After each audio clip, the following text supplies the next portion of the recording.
আসসালামু আলাইকুম এভরিওয়ান, সবাই কেমন আছেন? আশা করছি আল্লাহর রহমতে সবাই ভালো আছেন। দ্বিতীয়বার মা হতে চলেছি আলহামদুলিল্লাহ। সবাই আমাদের জন্য দোয়া করবেন। আমার অনাগত সন্তানের জন্য আমি কি শপিং করেছি আজকের ভিডিওতে সেগুলোই থাকছে। আশা করছি যারা প্রথমবার মা হবেন ভিডিওটি তাদের জন্য উপকারে আসবে। প্রথমেই দেখিয়ে দিচ্ছি বেবির জন্য আমি কি কাপড় চোপড় নিয়েছি। এটা একটা মেয়ে বাবুর ড্রেস, এটা আমি নিজের হাতে তৈরি করেছি।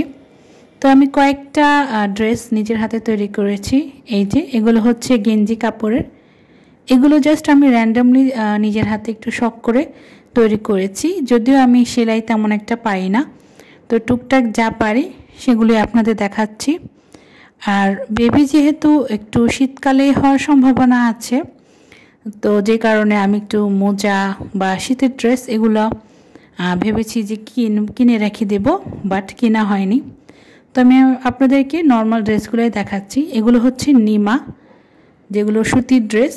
বাচ্চারা কিন্তু ঘামে, অনেক দিন পর্যন্ত ঘামে, শীতকালে হলেও ঘামে, তো সুতির ড্রেসই তাদের বেশি লাগে।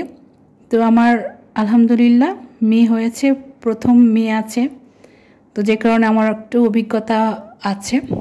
তো এই যে এই সুতির ড্রেসগুলো নিমাগুলা বিশেষ করে বেবিদের অনেক উপকারে আসে। আর এই যে বেবির মুখ মোছার জন্য আমি এটা জাস্ট তৈরি করেছি এমনি। এই হচ্ছে বেবির কিছু ড্রেস। বেবিকে গোসল দেওয়ার পর মোছানোর জন্য এই তোয়ালেটা আমি কিনেছি। তো এই যে এখানে একটা ক্যাপ আছে, দেখেন হসপিটাল থেকে বাসায় আনার সময় এটাতে জড়িয়ে বেবিকে কিন্তু আনা যাবে। আরেকটা তোয়ালে আমি কিনেছি, আসলে এটা একদম অনেক ভারী অনেক বড় একটা তোয়ালে। এটা যে এত বড় হবে আমি ভাবতে পারিনি। আমি আসলে অনলাইন থেকে কিনেছি, বাট কোয়ালিটিটা খুবই সুন্দর। কোথা থেকে কিনেছি আসলে আমার মনেই নেই। এরপরে এটা হয়েছে আড়ংয়ের থেকে জুতো। তো এটা আমার মেয়ে কিনেছে। আসলে ঈদের সময় যখন আমরা রোজার ঈদের সময় শপিং করতে গিয়েছিলাম তখন আমার মেয়ে ওটা কিনেছে, আর এটা ইউনিমার্ট থেকে কিনেছে। দুটাই কীভাবে জানি গ্রিন কালার হয়ে গিয়েছে। এরপরে এই যে কাঁথা, আমি এটা নিজের হাতে স্টিচ করেছি, যদিও বেশি একটা করিনি। আমার মেয়ের কাঁথাগুলো রয়ে গিয়েছে, অনেকগুলো আরও আছে।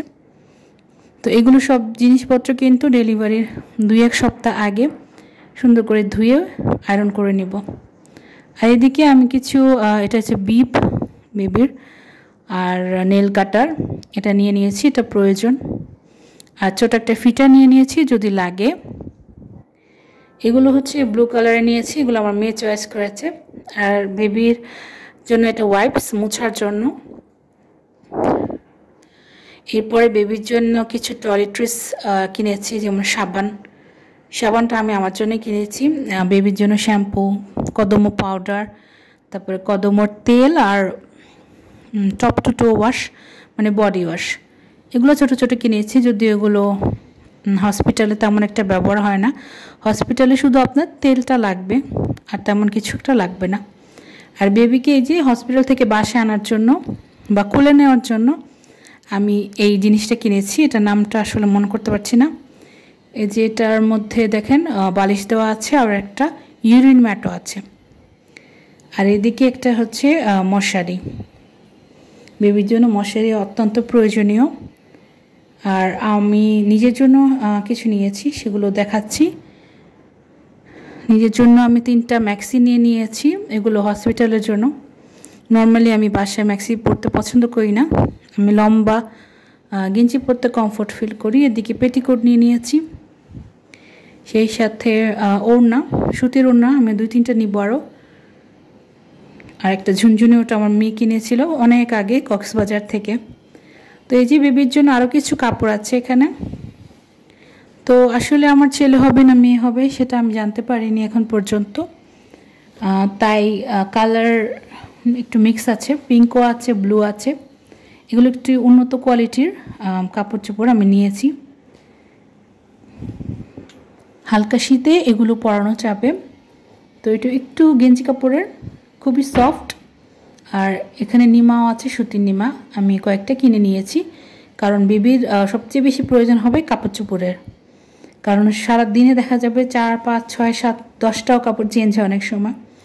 আর একটু টিস্যু কিনে নিলাম নিজের জন্য।